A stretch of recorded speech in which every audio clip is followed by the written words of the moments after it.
Welcome into Moving the Chains, brought to you by Founders Federal Credit Union. I'm Kevin Thomas alongside Jarrell Hendricks. We've got a great interview today, a very special guest, the head coach of the Northwestern Trojans, Coach Wofford. Coach, how you doing today? Doing well, doing well. How are y'all doing? Doing well, and we appreciate your time. We really do. If this is your first time tuning in, be sure to follow us on Facebook, Twitter, Instagram, YouTube, etc. at Movin Chains, and our website, movinchains.com. That's movinchains.com. Our podcast on Apple, Spotify, Google, and more. Coach Wofford will be heading into his fifth season with the Trojans. They went 13-2 last season and won the upper state title. Coach, let's start talking about your coaching career. How did you get into coaching? How did you get to where you are now as the head man there at Northwestern? All right. Well, I hope we got a lot of time here, but this will be my 26th year coaching. I just got my 25-year plaque, so it's a great story, man. I'm from Goose Creek, South Carolina. My dad was a coach. My grandfather was a coach. I grew up going to Berkeley High School football practices and watching my dad coach and being around those players. And, you know, if I say, Mike Dingle was the running back, I was the ball boy. And Berkeley went to state that year and actually lost to Burns 41-14 at Williams-Brice. But that was, kind of my formative years there, being around football and being around teams like that. And Gerald Moody, he's in the Hall of Fame. He's following him around and following those players around and being on the sideline and just loving the game, man. Just being a part of it, love being a part of it. I consider football the greatest team sport because not everybody gets to touch the football. Those offensive, defensive linemen don't touch the ball unless something bad happens.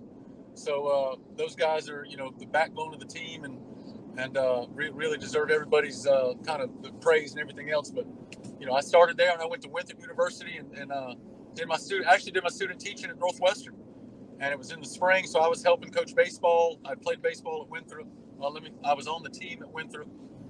Saying I played baseball is kind of misleading. I got a hat when I was on the team at Winthrop.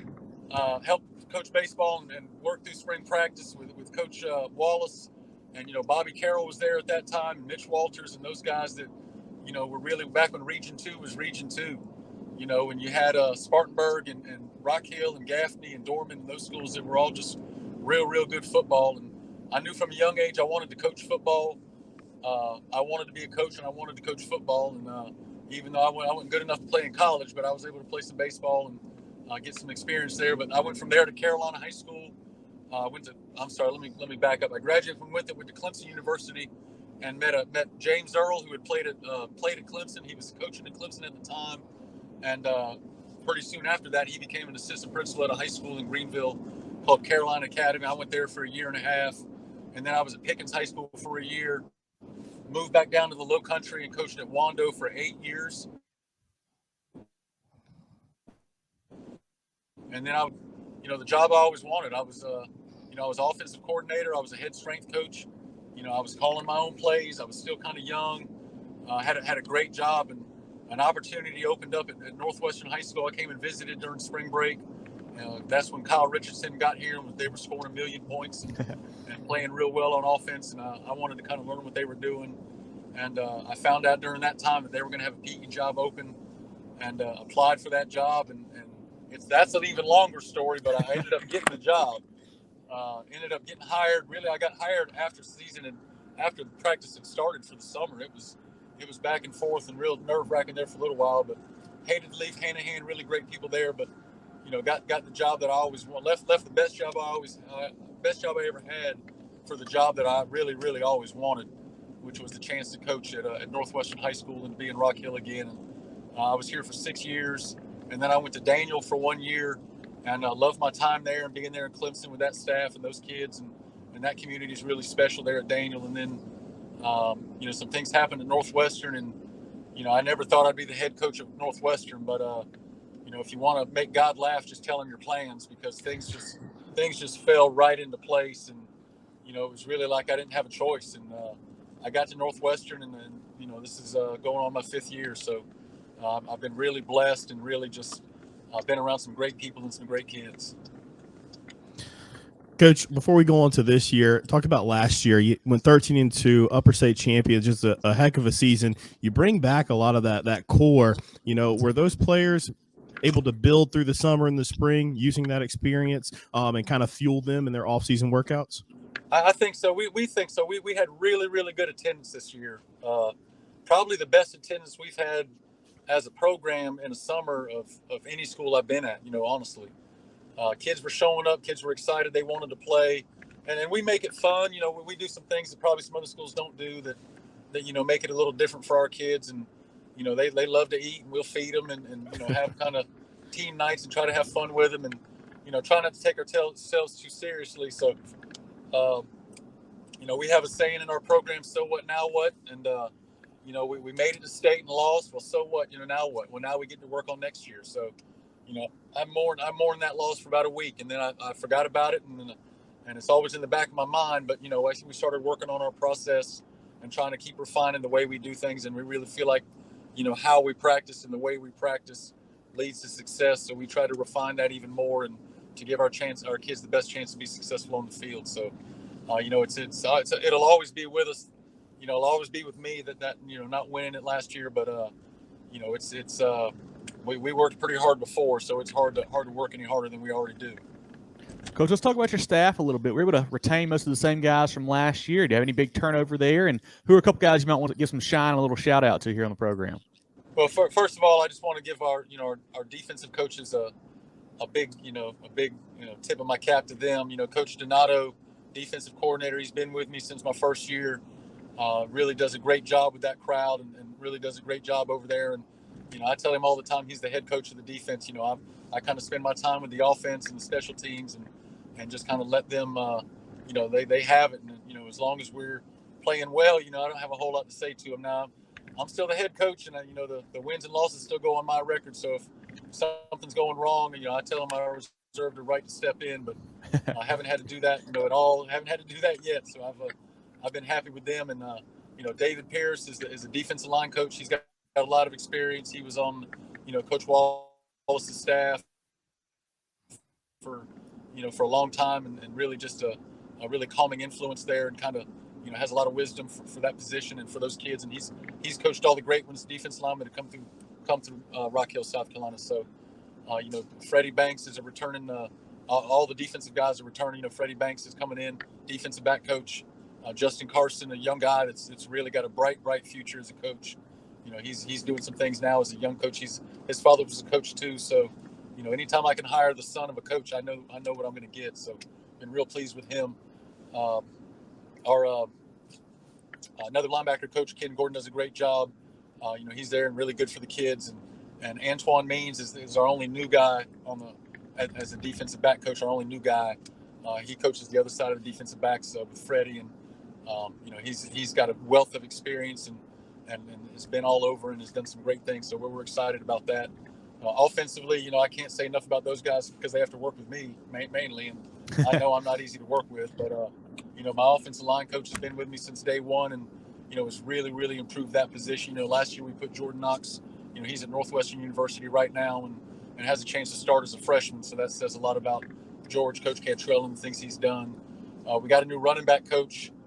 Last year's running back coach is now coaching at North Greenville University. Stu Hunt, he's a wide receiver coach there, and we hated to lose him, but I knew when we got him that he wasn't going to be long for the high school world, because he was coming from college and does a great job and really a lot of energy, and we miss him a lot. But we wish them well, and I expect big things from the Crusaders. Our wide receiver coaches are Ryan Hunt, who's been, once again, since I've been at Northwestern, he's been there and really just does a wonderful job with the wide receivers. And he's got the hardest job on the staff, because when I was an assistant at Northwestern, I coached the wide receivers. So, he's got to put up with me kind of trying to coach over the top. But usually by the time I talk to him, he's already gotten to those kids and fixed them. And, our new running back coach, by the way, is Mike Bollinger. He played 6 years at Liberty University. Played high school at Bowling Springs, and his father was a coach. So, we've got a really good staff, a lot of experience, and mixed in with some young guys that really work very well together. And it's fun to go to work when you got a staff like that. Coach, for the people who have not seen your program play, what types of styles do you run on the offense and defensive sides of the balls, and do you call plays on either side? Yeah, I call the plays on offense. I don't want to saddle anybody with that, the title of offensive coordinator when I'm calling the plays. And if we're not moving the ball or scoring points, then, people know exactly who to point the finger at. And, I'd rather have them point at me than one of my hardworking assistants. So I call the plays. We run some, 4 wide receiver spread concepts. We try to go up tempo. People say we go fast. We practice pretty fast. I think it just carries over into games. Defensively, we're 4-3, 4-2-5. Usually have 4 hands on the ground, and we'll rotate our coverages and slant up front and do some things up there. But we just try to get into things where our kids can play fast and have fun out there. So, Coach, you guys lost some talent last year, of course. You mentioned your lineman there, then obviously Elijah Caldwell at South Carolina, guys like that. But you do return a lot of pieces as well. Who are some guys that we should be on the lookout for? Who are some really special players for you guys? Yeah, Vance Ventry is going to be on the offensive line. He's a 3-year starter. He's the only returning offensive lineman. But he's been kind of overshadowed by Jordan all these years. But it was funny. Jordan left in December, and Vance, I guess Jordan was taking his lunch money because Vance started eating, and he got up to 275. He's 6'6", 275, and he'll just be another one. Coach Cantrell's kind of worked with these guys and nurtured them throughout over their course of their career, and really put some real time into them, and they've gotten a lot better. And also on the offense, Finley Polk returns at quarterback, Turbo Richard at running back. Returning wide receivers. Greer Hopkins is returning. He's a wide receiver, quarterback, kicker, punter. He's when you list him as an athlete, he really, really does it all for us, and he's a really outstanding athlete. The other slot, Jaden Nichols had a great season last year, playing on Thursday, and got to dress for the playoffs during Friday, so that was great. And now he's really an explosive guy. The other, our outside guys, Jaden Burris and Jalen Burris, 2 twin brothers that were on the 4x4 team that qualified for state, so they can really go. I think you'll hear a lot from those guys this season. And then we've got some really capable backups behind them on offense. But defensively, we're returning all 4 defensive linemen who started last year as sophomores. So now we call them the Ninja Turtles, man. Just those 4 guys, just really, really funny guys and a little different personality. But when they line up, beside each other on the defensive line, it's all business. And really just a fun group there that Coach Pierce has really molded into something special. Will Massey returns as a junior. He started last year as a sophomore in the inside linebacker position. He returns. Justin Spencer returns as a defensive back. We got Jamar Perry was all-state at defensive back. He returns. We got some players that came in. We got a 9th grader. Remember this name, Zymir Gordon Miles. He is a 9th grader. He's going to play varsity with us this year. Kind of mature beyond his years. His parents have done a great job with him. His mom has done a great job with him, kind of keeping him grounded, but still works extremely hard and has some real physical talent there that, he played middle school football last year, but he's going to be on varsity with us this year. Jamon Carruthers is another player, that came in. He came in from another school this year and has really made some great strides over the summer and this fall practice so far. So, those guys, I know that's a lot of names, but I'm sure I've forgotten some, and there'll be 3 or 4 that we don't mention now that'll be, really, really good football players that, I wish I could name them all, but we don't have time for all that. You've gone through spring practice, 7-on-7 season, off-season workouts, and into the first few days of practice. What have you learned about this team so far? Well, first thing I know is that they like to play. They like each other, and that's important. It's a really good group. A close-knit group. They seem to get along really well. We've gone on trips. We've gone to stay the night at places. We've gone, all over South Carolina and then North Carolina and during the summer and doing stuff together. And, I've been asked a few times, what's the strength of this team? And I kind of stop right there and say the strength of this team is the team itself, and just kind of the culture that this team has and the culture we nurture. And, they like each other. They like football. They're going to play hard together and they're going to play for each other. And you can't ask for anything more than that. So, that's really the first thing that stands out when you ask me, about this team. That's one thing that I think is that might be overlooked in some programs, but in our program, we really, really enjoy the fact that these kids like each other, like playing football. You guys open up the season week 0 playing in the Keep Pounding Classic at Bank of America Stadium where the Panthers play against Providence Day. How did that game come about, and how cool and special will that be for your kids to play at an NFL stadium? Well, they called us. They called and asked, Riley Fields and Elise DeLuca kind of run their youth football program there for the Panthers. And those two work tirelessly to promote football at the lower levels and try to, and they're always, there to help with something or with an idea or, trying to promote, trying to get us involved and get the schools in our area involved with them. And so they called, and Steve Drummond was a vice president there for the Panthers. And he actually graduated from Northwestern, and his son plays at Providence Day. So there was a little connection there. And then, the president for the Panthers, Christy Coleman, her child goes to Providence Day. So, Chad Greer's, been successful everywhere he's been and has a really good program and some really good players. So, I can, they asked them and they said yes. And then, they asked us, and they had their choice of teams in South Carolina. Who's going to say no to that? Mm-hmm. Who's going to say, well, I don't think I want to take my team to the NFL stadium and have that kind of experience. Nobody's going to say no. So, we jumped at it. There was not a second's hesitation, to agree to that game and to try to get that ball rolling and get that game put on our schedule. So, being able to play in that stadium, and, one of our kids was asked yesterday, what's it going to be like to play on the same field as Steve Smith and Luke Kuechly and some of those other guys? And, he gave a good answer, but, my answer would be, well, we play at D3 every Friday. We're playing on the same field as Jadeveon Clowney, Mason Rudolph, Daryl Patterson. The kids in Rock Hill, the NFL is not, it doesn't seem like that much of a stretch for them, because there's so many people from Rock Hill that are in the league and have played in the NFL. And, it's a double-edged sword where you got to kind of ground some of them, kind of explain to them that, not everybody makes the NFL, no matter what they think. But, it's a special place in Rock Hill, and football is important.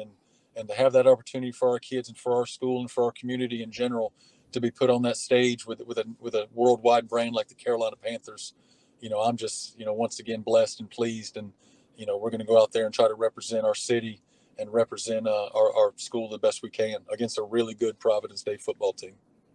Glad you bring that up, because you're located in Football City, USA. So that means you play Region 3, 4A, which is one of the toughest in the state. How does that strength of schedule prepare you for the playoffs and going on a stretch run like you had last year? Well, we talked about it last year. We talked about it, just this afternoon, that 5 teams from our region made the playoffs. And, 4 of those teams won the first round. We're in the second round of the playoffs, and then, I don't know how many those other, I think there were 3 teams in the third round with us, South Point and Catawba Ridge, I think all made the third round of the playoffs, I think. So, it's just, it's a gauntlet now. Don't get me wrong. After you come out of it, you feel better for it, but it's not a whole lot of fun when you start it. We have to play. We try to set up our non-region games to prepare us for our region games. Whereas, at some places you might play non-region just, for money games or just a rivalry game, stuff like that. But we're trying to prepare for just to play in our region. Indian Land's a really good team. Coach does a great job there. York with Dean Boyd with all his experience, and I give him a hard time about it, but that experience all counts for something, and he's from York, so it's very important to him. And South Point is South Point. They're always going to be good and have always been good. And Coach Collins, he and I get along really well, and I got a lot of respect for him. At Catawba Ridge, Coach Lindiak, he started that program, and I think they're in their 5th year. But they've really put some things together there that are really nice. And Coach Surratt at Lancaster, another really good guy who, Lancaster for years was right there neck and neck with Northwestern, and really have really, I don't think it's too long before they're back where, back in a really, a premier position in the state in football because of just what he's doing there and the way he runs his program. So, those teams are a gauntlet. You feel good for them when you see them beating other teams, but then you're like, man, we got to play them at some point. But, it definitely prepares you for the playoffs. It prepares you for those 3rd round, 4th round games when you're playing teams like West Side and Greenville at Greenville, to know you've played the teams you've played already. And, it kind of gives you a good gauge of yourself to feel good going to those games that you've been through the fire per se a little bit already. So, we're happy to be in this region and we're proud that it's as you recognize as one of the toughest ones in the state. Coach, Northwestern is one of the premier programs in the state, lots of history with title games and title wins and great players, things like that. And, I think the expectations are kind of state championship every year for you guys.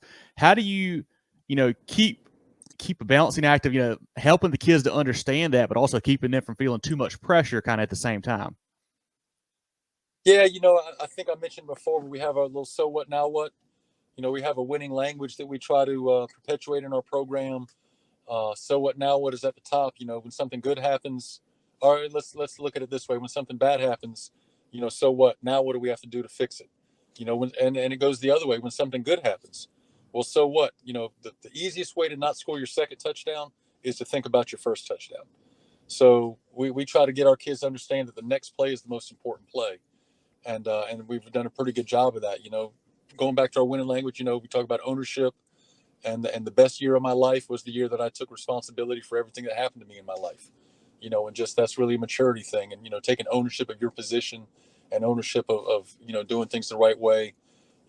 Feelings, your decisions have to be greater than your feelings. You might not feel like running through that gap right now, but you have to decide to do it for the team. Stuff like that. So we've been very fortunate. Focus on things. See a little, see a lot, see nothing. And then that's our winning language. So we went back to that, after the last game of the year, and that's kind of how we model our process, and we feel good about our process, and we feel like it's got us to where we are now. Building off the past and the traditions here, and in my office, I think we've played for the state championship 12 times at Northwestern. That's not a lot of schools can say that. It's just something that just perpetuates itself, and the kids expect it, and the town expects it. And I knew I was at a special place my first game at Northwestern when we played Burns, and a receiver had messed up or something, or a receiver had dropped the ball, and he was coming off the field, and I was going to go talk to him about it and kind of give him some, try to coach him a little bit. And heck, before I could get to him, the people in the stands were on the fence, giving him, telling him, what they expected from him. So, that kind of, that means something. That's there's some good and bad to that, but when they're hearing about it, how important it is at home, and in the neighborhood, and where they live and in school, then it really just makes our job that much easier to try to explain the importance, and the importance of effort and doing things the right way. Take your financial game to the next level with Founders Federal Credit Union. Reach your full potential. Relax. Join Founders today. Visit an office near you or relaxjoinfounders.com to apply. Federally insured by NCUA, member qualification required. Coach, before we let you go, I got to ask you a non-football related question. Kevin and I are headed up to D3 Stadium as we plan to do this season to catch you guys for a game. Where should we stop in the area to get something to eat? Oh man, I got to be honest with you. There's a lot of good places to eat in Rock Hill, but my son worked at Empire Pizza in Newport. Okay. And when he got that job, I was probably more happy than he was, because I knew I was going to, because I'm like, man, this gives me just another excuse to go into that place. But I like about everything they serve, and they got really good wings, good sized wings, and really good blue cheese. And that kind of, people forget that, the blue cheese on a wing is, what you put on that wing is just as important as the flavor of that wing. So blue cheese is what I like. And there's another place there, if you like barbecue, called Dixie Pig, there on Celanese, that's really good. I don't think you can go wrong with those two places, depending on what you want. Empire Pizza has pizza. They got wings. They got pasta. They've got all sorts of stuff. Dixie Pig is more, kind of a soul food type place.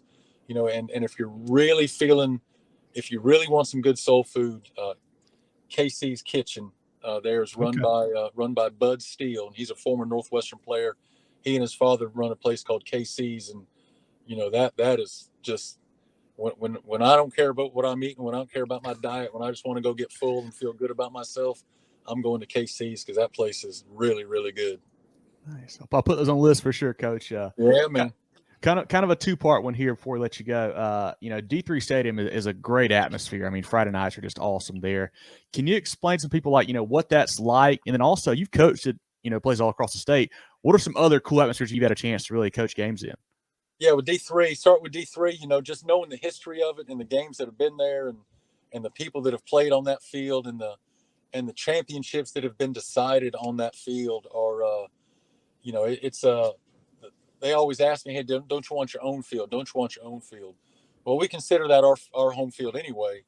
That's our place, and another school gets to use it, but that's our field. And I'm sure the other school considers it their field too. But I really have gotten to where I really like getting on the bus and going 2.6 miles up Highway 5 to District 3 Stadium, and taking that left there and swinging in and seeing the crowd and seeing the cars and just pulling in and kind of feeling like, like Clemson kind of does, when they get on that bus and go around the stadium. It's kind of the same thing for me.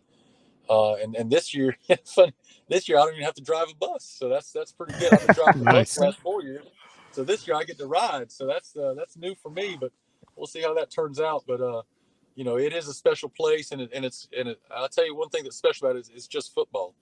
There's soccer lines on there, but it's a football stadium. There's no track, there's no other sports being played around there, and our district is really, this year we got new turf, and it's the same turf that they put in the NFL field. So, Rock Hill School District 3 has really stepped up to the plate when it comes to athletics this year. And Dr. Smallsy, the superintendent, has really made athletics as well as academics, but athletics as well, a priority for our student athletes. And it's really just a great time to be, at Northwestern High School, and to have all that kind of support going on, coming from the top down, from the district, to the district athletic director, all the way from the principal. So, District 3 is only going to get better.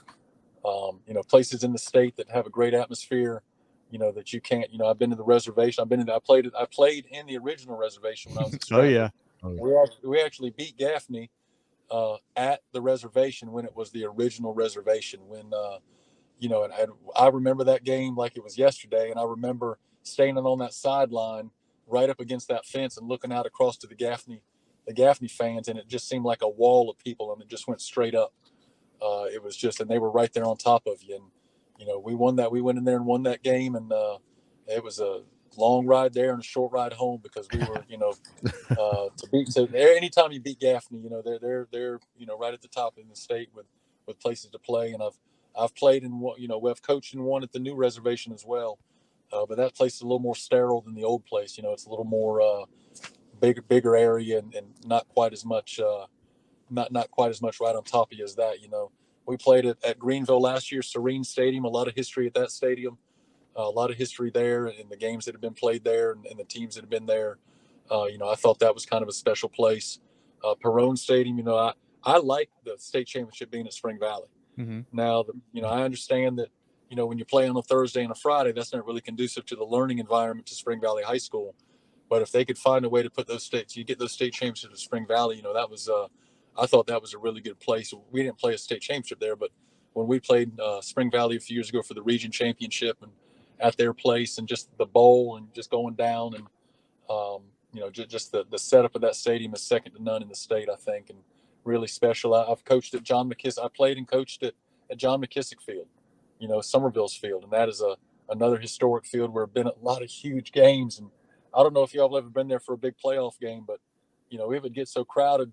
As coaches, we would go stand in the opposite, in the end zones, and we'd be on the field during the game, and you'd have to back up, and and there's oak trees and roots and stuff. There used to be oak, roots growing up on one end zone, and it was just and just people everywhere, and the home side there with the big wave behind them, and then the visitor side was just the most oldest, ricketiest, 4 or 5 rows of stands, and you're like, man, I can't believe they put people over here. But in the lowest press box you've ever seen, I mean, it might as well not even be in the press box. But anyway, that was kind of a, when you talk about historic places to coach and play in, playing at John McKissick Field, it probably doesn't get much better than that. And then, of course, I got to give a shout out to Berkeley High School, Gerald Bonds Wilson Stadium, Gerald Moody Field, being, there with my dad when he was coaching there, and knowing my dad played there, and that being a natural grass field, and probably always will be if I know the people at Berkeley. They're not much on change, and